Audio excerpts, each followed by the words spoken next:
नमस्कार दोस्तों। आज हम बात करेंगे विजयादशमी यानी दशहरे की। एक ऐसा पर्व जो सिर्फ त्योहार नहीं बल्कि हमारी आस्था, परंपरा और संस्कृति का दर्पण है। यह पर्व हमें याद दिलाता है कि सत्य की हमेशा विजय होती है और असत्य चाहे कितना भी बड़ा क्यों ना हो, उसका अंत निश्चित है। दोस्तों, जरा सोचिए, रात का समय है, चारों ओर अंधेरा है, पर बीच मैदान में एक विशाल रावण का पुतला खड़ा है।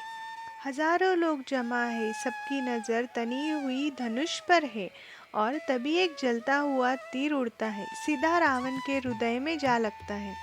पर पल भर में वह पुतला आग की लपटों से जल उठता है। आसमान में पटाखों की आवाज़ गूंजने लगती है। बच्चे ताली बजाकर खुशी मनाते हैं और कहते हैं, सत्य की जीत हुई, असत्य का अंत हुआ, जय श्री राम। यही है दशहरा। एक पर्व, एक ऐसा पर्व जो सिर्फ त्योहार नहीं बल्कि हमारे जीवन का सबसे बड़ा सबक है कि बुराई चाहे कितनी भी ताकतवर क्यों ना हो, अच्छाई की जीत निश्चित है। तो चलो दोस्तों, आज हम सुनते हैं दशहरे के बारे में कुछ अनकही अनसुनी कथाएं। तो वीडियो को आखिर तक ज़रूर देखिए, क्योंकि कुछ कहानियाँ ऐसी हैं जो शायद आपने पहले कभी सुनी नहीं होंगी। राम और रावण की कथा, ये तो सभी को पता है। दशहरा हमें याद दिलाता है सद्गुणों का दुष्टता पर विजय। रावण कोई साधारण व्यक्ति नहीं था, वह महान विद्वान, शिव भक्त और शक्तिशाली राजा था। लेकिन उसके भीतर का अहंकार और अहम ही उसका सबसे बड़ा शत्रु बन गया। उसने माता सीता का हरण किया और यही उसका अंत का कारण बना। भगवान श्री राम ने अपने पराक्रम, धैर्य और धर्म के बल पर रावण का वध किया। यही इससे हमें यही सीख मिलती है, ज्ञान तभी सार्थक है जब उसमें विनम्रता हो। पूरे भारत में दशहरे पर रावण का दहन होता है। यह प्रतीक है कि हम भी अपनी जिंदगी से क्रोध, अहंकार और ईर्ष्या जैसी बुराइयों को जलाकर खत्म कर दें। तो दोस्तों, आज आप अपने जीवन के किस रावण को जलाना चाहते हैं? क्रोध, अहंकार या फिर ईर्ष्या? कमेंट में ज़रूर बताइएगा। देवी दुर्गा और महिषासुर की कथा। दशहरा केवल राम और रावण की कहानी नहीं बल्कि देवी दुर्गा और महिषासुर की कथा से भी जुड़ा है। कहा जाता है कि महिषासुर नामक राक्षस इतना शक्तिशाली हो गया था कि वह देवताओं से भी उसे हार नहीं सकते थे। तभी सब देवताओं की शक्तियों से माँ दुर्गा का जन्म हुआ। 9 दिन तक उन्होंने महिषासुर से युद्ध किया और अंत में दशमी के दिन उस पर विजय प्राप्त किया। यह कारण है कि नवरात्रि का समापन विजयादशमी पर होता है। यह पर्व हमें याद दिलाता है कि शक्ति, धैर्य और स्त्री शक्ति हर संकट का अंत कर सकती है।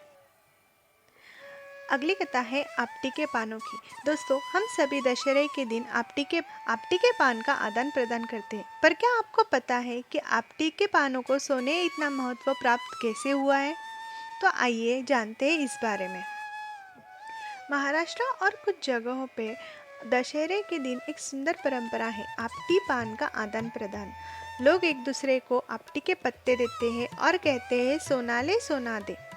कहा जाता है कि रघु राजवंश के राजा रघु ने गरीब ब्राह्मण को इतना दान दिया कि उनका पूरा खजाना खाली हो गया। बाद में कुबेर देवता ने उन्हें आपटी के पत्ते दिए जो सोने में बदल गए। तब से आपटी पत्तों को समृद्धि और सौभाग्य का प्रतीक मानने जाने लगा है। दोस्तों, अगली कथा शायद आप में से कई लोगों को पता नहीं होगी, तो वो है शमी वृक्ष की पूजा। बहुत से लोग दशहरे के दिन शमी के वृक्ष की पूजा करते हैं, पर क्या आप जानते हैं कि हम शमी के वृक्ष की पूजा क्यों करते हैं? तो आइए जानते हैं इस बारे में। दशहरे का एक और महत्वपूर्ण हिस्सा है जो कि शमी वृक्ष की पूजा है। कहा जाता है कि महाभारत में जब पांडव वनवास में अंतिम वर्ष में गुप्तवास के लिए गए थे, तो उन्होंने अपने सारे हथियार शमी वृक्ष में छिपा दिए थे। 1 साल बाद उन्होंने वही से अपने हथियार निकाले और महाभारत के युद्ध में विजय प्राप्त की। जिस दिन उन्होंने हथियार वापस निकाले थे, उस दिन दशहरा था। इसलिए शमी वृक्ष को शक्ति, साहस और विजय का प्रतीक माना जाता है।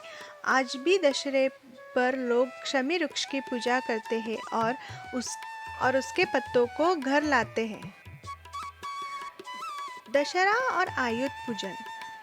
भारत के कई हिस्सों में दशहरे पर हथियार, औजार और वाहन की पूजा की जाती है, क्योंकि यह दिन सिर्फ युद्ध विजय का नहीं बल्कि कर्म विजय का भी प्रतीक है। किसान अपने हल की पूजा करता है, व्यापारी अपनी तिजोरी की पूजा करते हैं और सैनिक अपने हथियारों की। यह हमें सिखाता है कि काम ही पूजा है। आज के ज़माने में दशहरा का मतलब सिर्फ धार्मिक पर्व नहीं है, बल्कि आत्ममंथन का समय है। रावण के 10 सिर हमारे 10 बुरे गुणों का प्रतीक है। काम, क्रोध, लोभ, मोह, अहंकार, आलस, असत्य, हिंसा, जलन और अन्याय।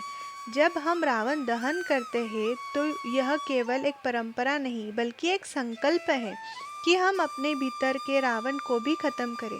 तो दोस्तों, कमेंट में ज़रूर बताइएगा कि इस दशहरे पर आप अपने कौन सा बुरा गुण आप दहन करने वाले हो। दशहरे पे हमें सीख मिलती है कि बुराई कितनी भी बड़ी क्यों ना हो, अच्छाई हमेशा जीतती है। जब हम मेहनत और सच्चाई के साथ जीवन जिएंगे तो विजय निश्चित है।